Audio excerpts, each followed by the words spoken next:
오늘 이 본문은 베드로가 이제 초대교회 이 오순절 마가 다락방에서 일어난 성령의 이 역사에 대해서 설명을 하고 있는 그런 내용입니다. 먼저 베드로는 다윗을 통해서 이 사건의 본질이 무엇인가에 대해서 설명을 해주고 있습니다. 우리가 읽었던 그 본문의 내용을 보면 다윗은 예언하기를, 이것이 이제 시편 16편 8절에서 11절까지 내용인데, 여기에서 이제 그리스도의 부활을 노래하였습니다. 그리고 이 일은 곧 하나님께서 그리스도를 높이신 사건으로 그렇게 베드로는 증거하고 있습니다. 33절 보면 하나님이 오른손으로 예수를 높이심에 그가 약속하신 성령을 아버지께 받아서 너희가 보고 듣는 이것을 부어주셨다. 바로 이 사건을 일컬어서 하나님께서 그리스도를 높이신 사건이다, 이렇게 증거한다는 것입니다. 그래서 하나님께서 초대교회 가운데 성령을 부어주신 이 사건은 곧 예수 그리스도의 영광스러우심, 또한 그의 승리, 그리고 그가 높이 들려 올리우심을 받는 것, 이것과 사실은 동일한 의미를 가지는 겁니다. 일각에서는 초대교회 오순절 성령의 역사를 어떤 기독교의 어떤 체험이라든가 기적이라든가 어떤 외적인 현상이라든가 이런 것에 좀 치우친 나머지 그 중요한 사건의 핵심적인 의미, 본질, 이런 것에 대해서 조금 이렇게 제쳐놓고 생각하는 경우가 있는데, 사실은 그렇지 않습니다. 오순절 성령의 임재 사건 그 자체가 바로 예수 그리스도 그분과 밀접한 관련이 있어요. 철저하게 관련되어져 있습니다. 삼위일체 하나님 안에서 성령께서 예수 그리스도의 그 영광을 나타내 보이시는 그 사건이 바로 성령의 오순절 임재 사건이십니다. 또한 이것을 우리가 성경의 구속사적인 전체 드라마 속에서 본다면 이것이 바로 언약의 사건이라고도 할 수가 있습니다. 예수 그리스도께서 언약의 성취를 통해서 모두 다 이루시고, 그리고 그 언약의 성취를 통해서 나타난 그 결말, 열매, 그 사건이 바로 초대교회, 교회에 임하신 성령의 임재 사건인 것입니다. 우리가 이 사실을 성령의 오순절 성령의 사건과 정확하게 그렇게 이해를 하고 있어야 되는 것입니다. 이 본문을 통해서 우리가 이제 저는 승귀하신 그리스도에 대해서 보려고 합니다. 보통 승귀 그러면 조금 낯선게 들리는 분들도 있을 것이라 생각이 됩니다. 그러나 알고 보면 용어는 뭐든지 어렵지 않습니다. 어떤 캠페인 광고에 보니까 차범근하고 차두리 씨 그 두 분이 나오셔가지고 발로 막 재간을 부려가지고 공을 톡 집어넣는데 쏙 들어가는 거예요. 사람들이 다 우와 신기하게 쳐다보는데 그 두 분은 하는 말이 쉽습니다, 이러더라고요. 알고 보면 사실은 쉽습니다. 승기란 말. 승기의 반대는 비하입니다. 비하는 그리스도께서 자신을 스스로 낮추심, 그리스도의 겸비하심, 이렇게도 표현을 하지만 자신을 낮추신 거예요. 자기는 그렇게까지 낮추실 필요가 없음에도, 지극한 하나님의 아들의 영광을 가지고 계심에도 불구하고 우리 사람의 수준에 맞추어 주셔서 자신을 낮추시는 거예요, 기꺼이. 그걸 이제 우리가 비하라고 한다면, 그렇게 해서 그리스도께서 이제 동정녀 탄생을 하시고, 또 우리와 같은 삶을 생애에서 사시고, 또 마지막에는 아주 저주의 그 십자가를 지시면서 온갖 모든 모욕과 수치, 그 부끄러운 십자가를 다 짊어지셨다. 그리고 정말 인생의 최악의 정말 그 죽음, 사망까지도 기꺼이 당하셨다. 그걸 우리가 이제 비하라고 그러죠. 그런데 이제는 부활하신 그리스도께서 이제 부활하시고 또한 그 영광으로 승천하시고 그리고 하나님 보좌 우편에 또 앉으시고 그리고 장차 또 이 세상의 심판주로서 재림하시고 우리가 이런 것을 바로 높이 올리우신 그리스도 승기다 이렇게 말하는 것입니다. 그리스도께서 스스로 낮아지심으로 성육신하시고 인간의 몸을 입으시고 세상에 오신 것, 이것은 바로 하나님의 뜻을 이루고자 하심이었습니다. 하나님의 뜻은 무엇입니까? 저는 하나님의 뜻 그러면 사랑을 가장 먼저 말합니다. 하나님의 뜻은 사랑입니다. 하나님께서 세상을 이처럼 사랑하사 그 사랑으로 말미암아 하나님께서 이 세상의 죄인들을 구원하시려고 하나님께서 자기 아들 예수 그리스도를 만세전에 택정하시고 그리스도 안에서 택하신 자들을 향하신 이 구원의 계획을 이루어 가시는 하나님의 이런 구속의 경륜과 비밀, 바로 그 하나님의 나라와 하나님의 의를 완수하기 위해서 예수님께서 기꺼이 순종하시고 자신을 비우시고 이 세상에 오셔서 우리를 위한 모든 고난과 또 계명의 하나님의 율법에 대한 순종과 이를 통한 하나님의 의를 모두 이루시고 로마서 10장 4절 율법의 마침이 되셨다 그랬습니다. 율법의 마침. 율법의 마침이라는 얘기는 율법을 없애버리셨다는 얘기가 아니죠. 율법이 원하는 바, 그 율법이 원하는 바 그 의와 요구가 이제는 자유 가운데 이루어질 수 있도록 하셨다 이 말이죠. 율법을 없앴다는 얘기가 아닙니다. 그렇죠? 율법의 마침이란 율법에 원하는 그 뜻을 분명하게 세우고 이루어지도록 하셨다. 또 다른 말로 하면 생명을 넣으셔서 그리스도가 복음의 생명으로 이 율법이 믿는 자들 안에 역사할 수 있도록 하셨다. 이렇게 우리가 말할 수 있습니다. 그리스도의 이러한 수고, 그 영혼의 수고, 이 수고를 통해서 하나님께 그리스도께서 의롭다함을 인정받으시고 그의 행위로 말미암는 그 공로, 이것으로 영광을 얻으셨어요. 그리고 그가 기업을 얻으셨습니다. 히브리서 1장 4절이죠. 그러므로 그리스도께서 부활하신 후에 승천하셔서 하나님 보좌 우편에 앉으시고, 이것도 우리가 제위하셨다 이렇게 말합니다. 제위. 왕으로 등극하셨다 뭐 이런 표현도 되겠죠. 그죠? 제위하셨다. 거기에서 오늘 본문 말씀에 보면 아버지께서 약속하신 성령을 받아서 교회 가운데 부어 주셨다 그랬습니다. 오늘 다시 한번 본문 말씀 한번 33절 한번 보시겠어요? 사도행전 2장 33절 말씀 보면 하나님의 오른손으로 예수를 높이심에 그가 약속하신 성령을 아버지께 받아서 너희에게 부어 주셨다. 이렇게 말씀하는 거예요. 성령의 임재 사건은 철저하게 그리스도와 밀착되어 있다는 말이죠.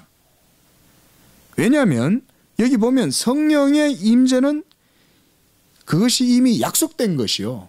이 약속을 예수님이 성취하심으로 이제는 아버지께서 그 약속대로 아들이 그것을 이루었으므로 아들에게 성령 부어주시는 권한을 아들에게 주시는 거예요. 그러면 아들은 이제 성령을 자기 교회에 부어주시는 일을 하시는 것입니다. 여러분, 예수님이 교회에 성령을 부어주시는 것은 이것은 예수님의 통치권이 세워졌다는 것도 의미하는 겁니다. 여러분, 성령이 교회 가운데 임재함을 통해서 예수 그리스도는 교회 가운데 내주하게 되고 그것을 통해서 성도들 가운데 거하시고 거기에서 그리스도의 통치 하나님의 나라가 그 속에 이루어지는 것입니다. 이러한 영적인 사건이 오순절 성령의 임재 사건이에요. 이와 같은 비하의 상태에서 행하신 그리스도의 인격과 모든 사역의 열매로서 바로 성령의 임재 사건이 주어진 것임을 우리가 알 수가 있습니다. 예수님은 이 일을 이루시려고 일평생 동안 만세 전부터 이 일을 계획하고 이 열매를 맺으시려고 일평생 온전히 하나님께 자신을 드리신 거예요. 성령을 우리에게 주시려고. 믿으시기 바랍니다.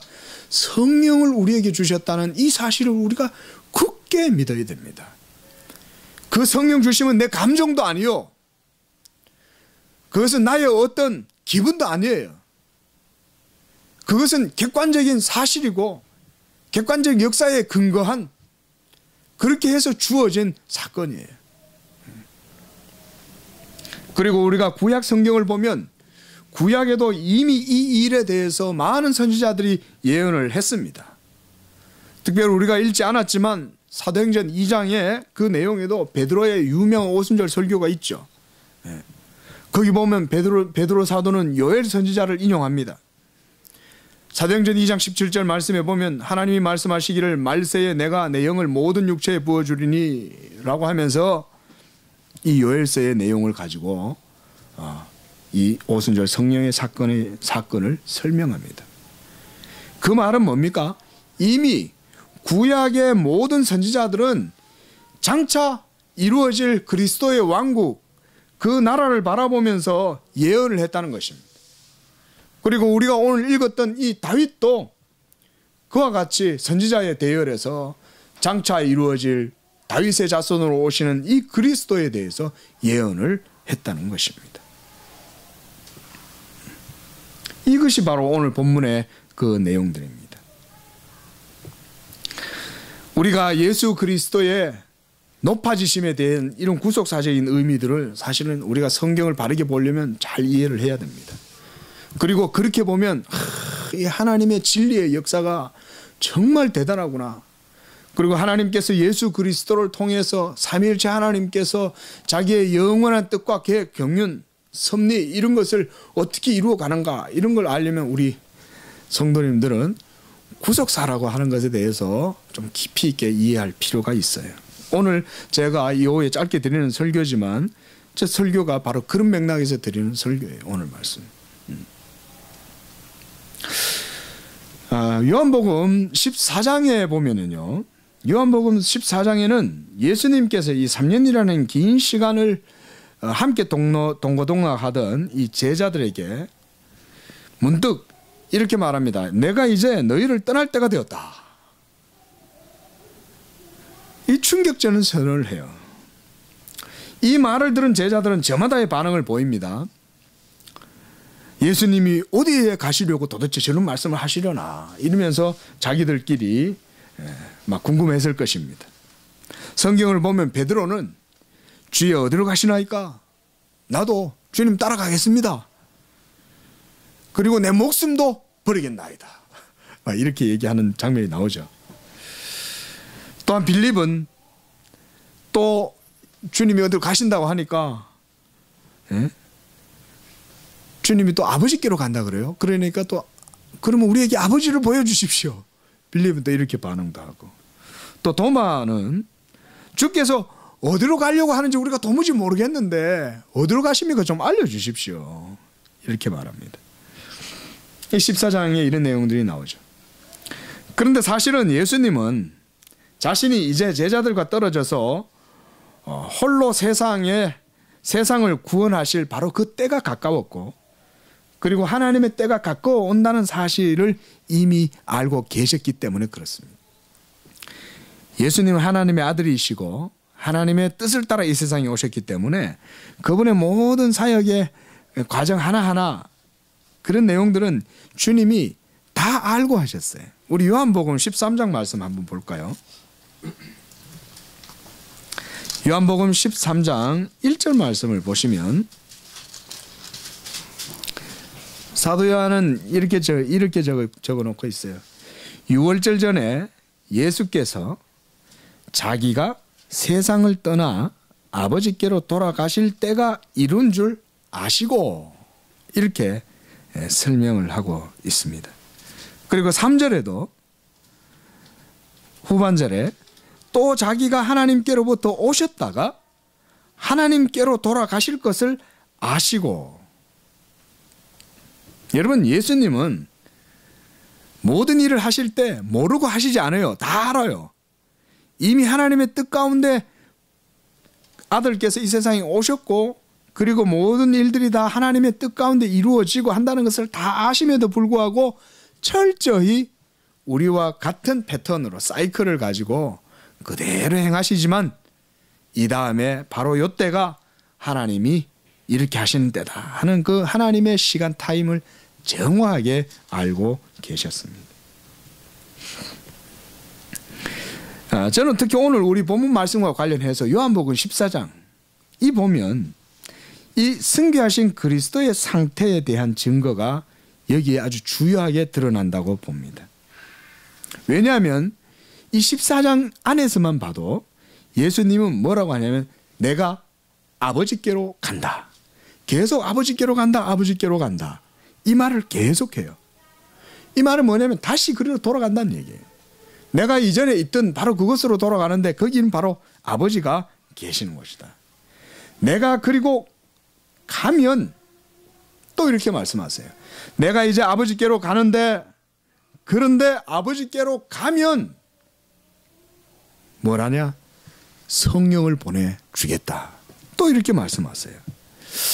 아버지께로 가서 성령을 보내주시겠다라고 하는 이 말씀을 우리가 가만히 보면 이게 결국 무슨 말입니까? 오늘 본문 말씀하고 맥락이 그대로 맞닿아 있잖아요. 너희 보고 듣는 이것을 부어주셨느니라. 우리는 이 일의 증인이요 라고 하면서 베드로 사도가 설교했던 것은 예수님이 승천하시고 하나님 보좌 우편에 올라가셔서 영광을 받으신 그 이유가 무엇이냐, 예수님이 아버지께로 그렇게 가시고자 했던 이유가 뭐냐, 제자들이 그렇게 만류하고 주님이 우리와 같이 있었으면 좋겠습니다 라고 그렇게 만류함에도 불구하고 내가 너희와 있는 것보다 아버지께로 가는 것이 좋으니라, 그렇게 말씀하신 이유가 뭐냐 이것이죠. 그것은 바로 성령을 우리에게 선물로 부어 주시려고 그렇게 하셨다는 것입니다. 여러분, 예수 믿는 사람들은 모두가 이와 같이 성령을 선물로 받은 것입니다. 우리의 믿음으로 받은 것이 아닙니다.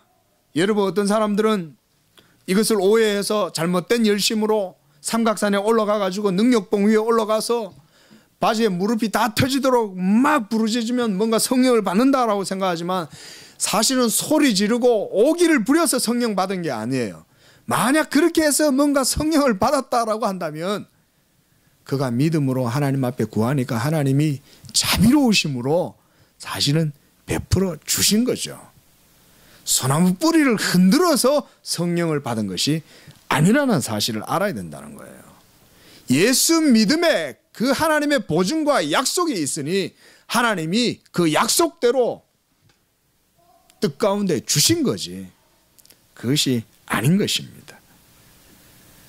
그러므로 우리가 뭔가 어떤 열정과 하나님 앞에서 뭔가 그렇게 막 간구하고 부르짖을 때 먼저 필요한 것은 뭐겠습니까? 그렇게 힘들게 하기보다 그저 겸손한 마음으로 예수의 말씀을 듣고 믿음으로 하나님께 잠잠히 구하는 게 성령의 은혜를 받는 게 훨씬 저는 효과적이라고 봐요. 억지로 가가지고 막 요란스럽게 해도 주님은 다 들으세요. 듣긴 들으시지만 성경의 원칙대로 하나님의 원리, 경륜, 섭리대로 그냥 그렇게 믿음으로 예수의 이름을 부르고 구하면 그리스도를 믿는 그 믿음 안에 하나님께서 이와 같은 보증을, 성령을 주시기 때문에 겸손히 구하면 하나님이 얼마든지 은혜를 준다. 우리는 겸손하게 구하면 아무것도 없는 것처럼 생각된다고요. 밋밋하니까. 한국 사람들은 특히 소리를 뭔가 질러야 뭐가 되는 줄 알아요. 그죠? 조용히 뭐 좀 하면은 뭐 된다 생각 안 하는 거죠. 근데 하나님 말씀대로 가만히 들어보고, 그게 지혜거든요. 하나님 오늘 말씀 들어보니까 그렇구나. 하나님이 그렇게 일하시는구나. 구속사 속에서 하나님께서 예수의 이름에, 그 이름을 믿는 믿음에 하나님께서 보증을 하시고 약속을 하셨구나. 예수 믿으면 되는구나. 이렇게 알면 잠잠히 예수 믿는 일에 관심을 쓰고 하나님 말씀 듣는 일에 관심을 쓰면 오히려 그와 같은 은혜들을 더 많이 누린다고 저는 생각해요. 이와 같이 그리스도의 높아지심, 그 영광을 성령을 통해서 하나님께서 드러내 보여주셨습니다. 오늘 특별히 34절 35절 보면 이 다윗의 특별한 예언이 나타납니다. 이게 유명한 시편 110편 1절 말씀인데 예수님께서도 이 다윗의 이 시편을 가지고 유대의 유대인들 서기관들과 논쟁을 하시죠. 주께서 내 주에게 말씀하시기를 내가 내 원수로 네 발등상 되게 하기까지 너는 내 우편에 앉아 있으라. 이 말씀을 가지고 주님은 바리새인들에게 뭐라 그랬냐면 그리스도가 다윗의 자손이면 어찌 다윗이 그리스도를 내 주님이라 그랬냐. 예. 여러분 예수님을 다윗의 자손이다라고 하지만 그렇다면 왜 다윗의 자손인데도 불구하고 다윗은 자기의 자손을 보고 내 주님이다라고 그랬냐 이거예요. 예. 그것은 바로 예수 그리스도는 영원 전부터 계셨던 하나님의 아들이요.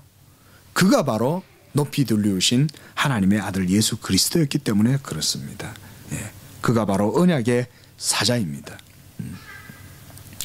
이와 같이 오늘 베드로 사도는 이 오순절 성령의 사건을 그렇게 설명합니다. 그의 핵심은 바로 그리스도의 높아지심, 영광 받으심입니다.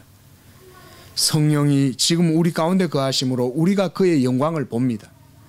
우리는 그리스도를 보지 않았음에도 불구하고 말할 수 없는 영광스러운 기쁨으로 그를 즐거워합니다.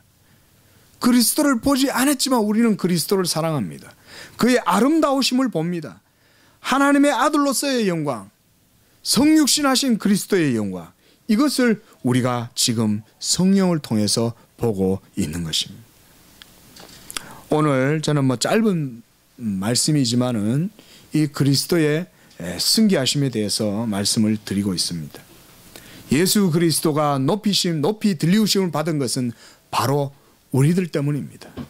만세 전부터 하나님의 택하신 자들을 위하여 택정함을 받은 이 예정된 예수 그리스도, 또한 하나님의 택정하심과 예정하심을 따라서 때가 참에 이 세상에 오셔서 하나님의 모든 일을 다 이루신 다음 그가 승천하시고 이제는 모든 일을 이루셨기 때문에 아버지께로부터 약속하신 그 성령을 받아서 이제는 부어주실 수가 있게 된 것입니다. 오늘 그것이 바로 핵심 구절인 33절입니다. 우리가 다시 한 번만 33절 말씀을 주목해 보시기 바랍니다. 하나님이 오른손으로 예수를 높이심에, 하나님이 높이심에 그가 약속하신 성령을 아버지께 받아서 너희 보고 듣는 이것을 부어주셨다. 초대교회 오순절 성령의 역사, 이것을 부어주셨다. 또한 이 부어주셨다는 말은 또 다른 말로 표현돼요. 22절 말씀 보십시오. 22절 하반절에 보면 2장 22절 사도행전 2장 22절 하반절 보면 하나님께서 나사렛 예수로 큰 권능과 기사와 표적을 너희 가운데서 베푸사 너희 앞에서 그를 증언하셨다. 그러니까 오순절 성령의 역사와 그로 말미암는 표적과 기사가 드러나게 된 것은 결국은 뭐예요? 예수 그리스도를 하나님이 옳다고 인정하시고 예수 그리스도가 승리했다는 사실을 하나님께서 증거한다는 거예요. 하나님이 증언하심을 통해서 이와 같은 오순절 성령의 역사, 표적과 기사와 능력이 나타난 것입니다. 여러분, 이 사건은 기적은 그때 끝나고 이러지 않습니다. 여러분, 하나님 오늘날도 무슨 기적주의는 아니에요. 여러분, 우리가 뭔가 기적을 억지로 막 구하고 막 그게 일어나야 된다 이런 창념에 빠질 필요는 없습니다. 그럼에도 불구하고 오늘날도 하나님은 여전히 이 말씀의 역사로 우리가 알든 모르든 하나님께서는 자기 뜻 가운데 예수 그리스도의 이 일을 행하시면서 자기 영광을 드러내십니다. 복음이 없는 곳에 예수 그리스도의 복음이 전해질 때에 하나님께서는 때때로 비상하게 그리스도의 복음의 능력이 성령을 통해서 나타나게 하세요. 근데 그걸 은사주의로 착각하면 안 된다니까. 그걸 기적주의로 착각하면 안 된다는 거예요. 체험주의로 착각하면 안 돼요. 거기는 반드시 복음의 증거가 나타나요. 그리고 예수가 높아짐이 드러나요. 예수를 믿음으로 사람들의 마음에 기쁨이 생겨요. 그리고 그것을 통해서 예수를 높이게 돼요. 그리고 예수를 믿어야 하나님께 영광을 돌리는구나. 이런 사실을 인지하게 되는 것입니다. 그것은 오늘날도 마찬가지입니다. 저는 오늘 이 오후에 이와 같이 오순절 성령의 부어주심의 사건을 짧지만 구속사적인 관점에서 단적으로 조금 다뤄보았습니다.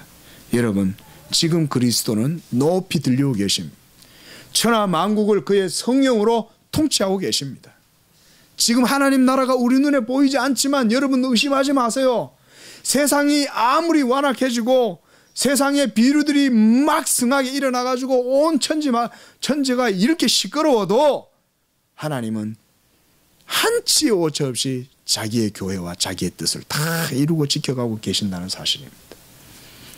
예수 그리스도가 그 위에서 통치하고 계세요. 지키고 계세요. 불꽃 같은 눈동자로 자기 교회를 지키십니다. 예수님, 오늘 우리가 이 성경을 봤지 않습니까? 예수님은 한 시각도 하나님의 구속의 역사에서 여러분 조금도 하나님의 뜻 그 시간을 벗어나시지 않았어요. 지금도 마찬가지입니다. 천상에 계신 그리스도는 자기 교회에 대한 앞으로의 미래에 대해서도 어떻게 교회를 이끌고 나가실지 주님이 다 아세요. 여러분, 자기 몸이기 때문에 한치 오차도 없이 주님은 자기 몸인 교회를 이끌고 가실 것입니다. 때가 되면 또한 아버지의 때에 오셔서 이 세상의 모든 것들을 다 심판하고 정화하시고 하나님의 나라를 완성하실 거예요.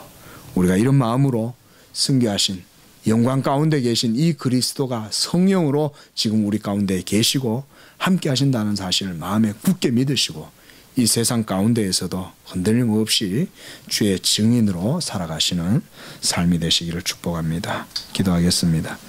자비하시고 존귀하신 하나님 아버지, 지금 우리와 떠나 계시지 아니하시고 저 천상에 하나님 보좌 우편에 앉아 계시지만 이제는 약속하신 성령을 통해서 우리 가운데 거하시고 이제는 임마누엘 하심으로 말미암아 교회 위의 머리로서 통치하시고 우리 각 지체들을 주님께서 이끌고 다스리시는 줄로 믿습니다. 우리가 이 땅을 살아갈 때에 하나님 아버지 이 세상의 땅을 내려다보고 살지 말게 하시고 천상에 계신 그리스도 하나님 아버지 스테판 집사님이 하나님 아버지여 참으로 죽음 직전에 하늘 보좌 우편을 바라보았던 것처럼 우리도 항상 그와 같은 마음으로 승귀하신 그리스도를 바라보고 이 땅 가운데에서도 성령의 큰 은혜 가운데 살아갈 수 있도록 인도하여 주시옵소서. 예수님의 이름으로 기도하옵나이다. 아멘.